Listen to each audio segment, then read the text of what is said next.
Assalamu alaikum everyone, मैं हूँ Erin Holland and you are watching your Stats Sass Queen, taking you through all of the HPL PSL 10 action on behalf of Jubilee Insurance. Matches 6, 7 and 8, oh, the competition is really starting to hot up now. Saw some massive wins to a few different sides, so let's get stuck into the action with our first match analysis. Match number 6, back in the city of lights, Karachi. The Karachi Kings taking on Lahore Qalandars. The big rivalry, the biggest cities in Pakistan locking horns and going head to head. Qalandars winning the toss and opting to bat first. Scoreboard pressure seems to be the name of the game in Karachi, and it was Zaman and Daryl Mitchell who did the damage. 125 run partnership of just 70 balls.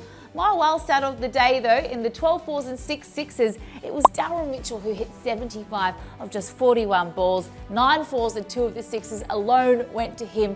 Lahore Qalandars 201 for 6. Now, not as many runs as the first match we saw in Karachi. Was it going to be enough? Well, in reply, the Karachi Kings slumped to being all bowled out for 136 for 10. The only real resistance was a partnership between the unlikely Kushtil Shah and Hassan Ali towards the back end. 48 runs of 35 balls, 3 fours and 3 sixes. Karachi Kings, ooh, are they back to the Karachi Kings of old? Not the night out for the men in red. Power move of the match, it has to be Zaman. Up the top of the order for Lahore Qalandars, he blasted 76 of 47 balls, 6 fours, 5 sixes, striking at 161.7. Now this man, when he's in form, Lahore win 95% of the time. What a stat that is, how important he is. I mean, he came on the scene pretty late. Let's not forget, 27 years of age, debuting for Pakistan, coming from a small town in KPK as well. What a success story. All the youngsters out there, you work hard, you never know what can happen. So congratulations, Zaman, once again back in the runs. Good signs for Pakistan. Match number 7, Islamabad versus Multan. United, they were sent in to bat first, with Multan winning the toss and electing to field. They won by 47 runs, though. It was not the game for Multan Sultans. Jason Holder and Haider Ali, they really took the game away in that first innings with a late order surge. 49 runs of just 22 balls, 4 boundaries and 3 massive sixes, taking some huge momentum into the second innings. Now, Islamabad finishing strong with 202 for 6 on the board. It ended up being far too much scoreboard pressure as Multan stepped in. Rizwan and Usman Khan, so much promise with such a strong top order pairing. They gave them help early on with a strong 59 run partnership of just 32 balls. We saw 5 fours and 3 sixes throughout that innings. But once again, the partnership broke and the collapse ensued. Multan all out for only 155. Couldn't get close in the end, couldn't handle the pressure, and Islamabad United undefeated so far in this edition of the tournament.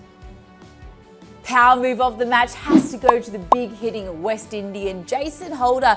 He's just been all round brilliant. I tell you what, with the bat, with the ball, what can't he do? But I tell you what he did do in this match. He smashed 32 runs of just 14 balls, including 3 boundaries and 2 sixes, giving some real late order impetus with the bat. And that strike rate, a fiery 228.57. Clean hitting, no time wasted by him. With the ball, he was just as lethal though, picking up 4 wickets in his spell. Economy rate of just 6.25. Now, in an HPL PSL where runs are just literally flying left, right and centre, that is exceptional effort. What an all-rounder. When he's in full control, Islamabad look in full control of the match.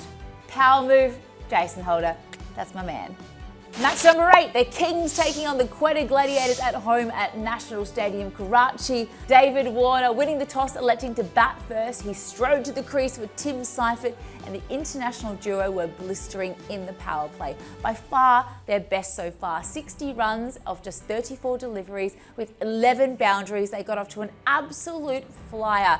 Some great impetus by James Vince as well towards the back end of the innings saw them reach 175 for 7 in their 20 overs. Now, Quetta Gladiators, I spoke to Viv Rich in the innings break as well. He was all full of gusto and thinking, yeah, we can chase this down. This is actually a lowish total in this stadium. But this was actually a very tricky wicket. Pace off, ball sticking in the surface. It was very difficult for batters to contend with. And in the end, well, Quetta slumped to 119 off their 20 overs, losing 9 wickets in the process. Saud Shakil and Mohammad Amir, interestingly, were the biggest partnership of the night. 43 runs off 31 balls, 3 fours and 3 massive chakka. But KK, they dominate all the way, a thumping 56-run victory for them.